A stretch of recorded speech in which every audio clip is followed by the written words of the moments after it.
देखो मैं बोल रहा था कि ये जो है ये पार्टिकल ऐसे चल रहा है m1 पार्टिकल ऐसे चल रहा है perpendicular to the plane of the board.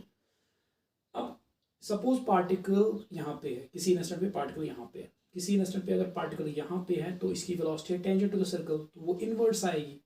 तो ये दिखाने का तरीका है बोर्ड पे इनवर्ड्स। सो अगर मैं क्रॉस लगाता हूँ, this symbol is inwards, inwards का मतलब है inwards. So velocity is inwards. So यहाँ पे जो v1 है इट इज इनवर्ड्स, अंदर की ओर वेलोसिटी इज इनवर्ड्स। अगर वेलोसिटी इनवर्ड्स है तो p1 भी इनवर्ड्स होगा, p1 वेलोसिटी ऐसे है तो p1 भी इनवर्ड्स होगा। अच्छा अब देखो हमें क्या करना है, हमें so velocity and p1 are inwards, velocity v1 या p1 इट इज इनवर्ड्स अंदर की ओर।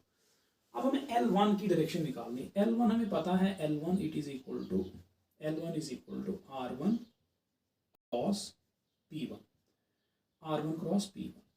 सो R1 cross P1 by using right hand rule. आपको लाइक देखो अगर मुझे R1 ये है, R1 वेक्टर ये है, तो R जो P1 वेक्टर है उसका टेल मुझे पहले इसके साथ कोइंसाइड करना है P1, फिर मुझे फिंगर्स करने हैं curve from R1 to P1, thumb will point upwards. तो ये है L1 की डायरेक्शन, ठीक है, यही मैं यहाँ पे अप्लाई करूँगा।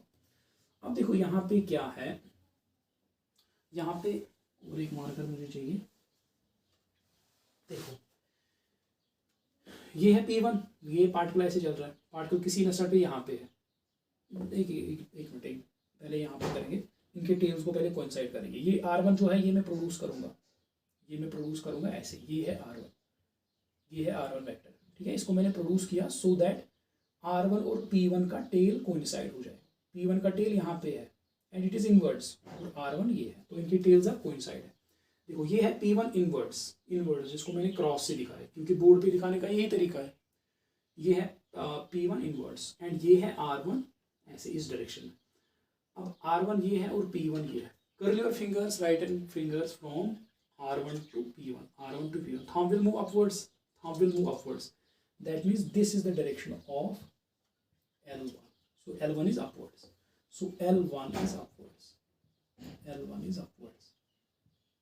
upwards। इसी तरह अगर हम M2 का सर्कल बनाए वो भी तो ऐसे ही बनेगा। M2 का सर्कल हम अगर बनाएंगे, देखो ये है M2, ये अंदर की ओर इसका लीनियर मोमेंटम, अब ये इसका R2 पोजीशन वेक्टर, अब ये इसको अगर हम प्रोड्यूस करेंगे R2 को, फिर फिंगर्स को कर्ल करो, आपको L2 की डायरेक्शन अपवर्ड्स मिलेगी। इसी तरह अगर आप कोई भी पार्टिकल लोगे, ऊपर से नीचे तक कोई भी पार्टिकल अगर लोगे आप, एंगुलर मोमेंटम की डायरेक्शन अपवर्ड्स आपको मिलेगी।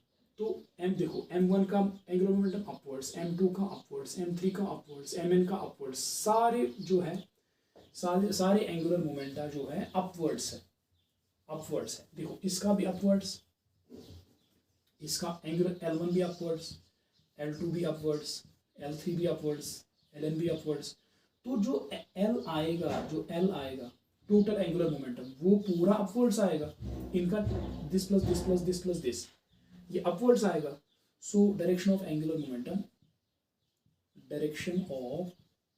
Angular momentum is also upwards.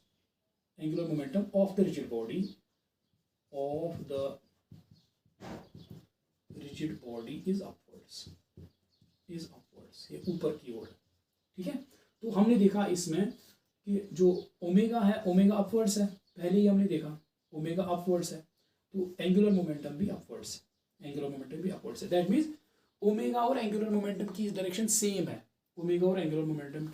Same है, now we can write it in vector form में हम लिख सकते हैं L is equal to I omega. It implies, इसका क्या मतलब, अब मैंने इस इक्वेशन को वेक्टर फॉर्म पे लिखा, L is equal to I omega, इसका मतलब ये है, अब जब मैंने इसको इस वेक्टर फॉर्म पे लिखा, इसका मतलब ये है कि direction of angular momentum is along direction of omega, implies, इसका क्या मतलब, direction of L is along omega, L is along omega, जहाँ की ओर ओमेगा वहाँ की ओर L, जहाँ की ओर L वहाँ की ओर ओमेगा, ठीक है।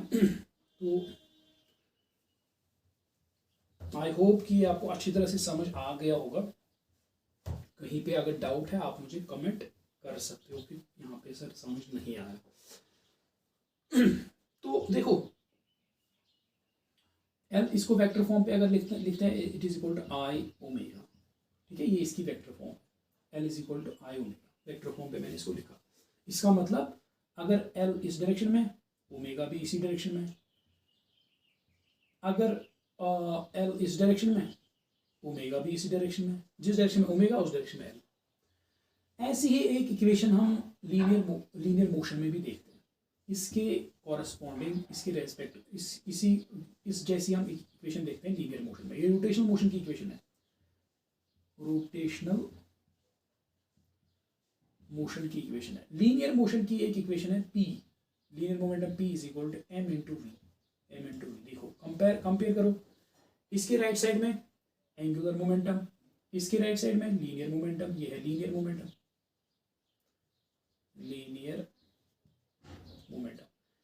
इसके लेफ्ट साइड में एंगुलर मोमेंटम, इसके लेफ्ट साइड में लीनियर मोमेंटम। इसके राइट साइड में जो पहला है that is moment of inertia, यहाँ पे मास, क्योंकि मैंने आपको बताया है moment of inertia is rotational analog of mass, ठीक। यहाँ पे मोमेंट ऑफ इनर्शिया, यहाँ पे मास, यहाँ पे एंगुलर वेलोसिटी, यहाँ पे लीनियर वेलोसिटी। सीधे कंपैरिजन, यहाँ पे एंगुलर मोमेंटम, यहाँ पे लीनियर मोमेंटम, यहाँ पे मोमेंट ऑफ इनर्शिया, यहाँ पे मास, यहाँ पे एंगुलर वेलोसिटी, यहाँ पे लीनियर वेलोसिटी, ठीक। मिरर इमेज सही है दो इक्वेशंस।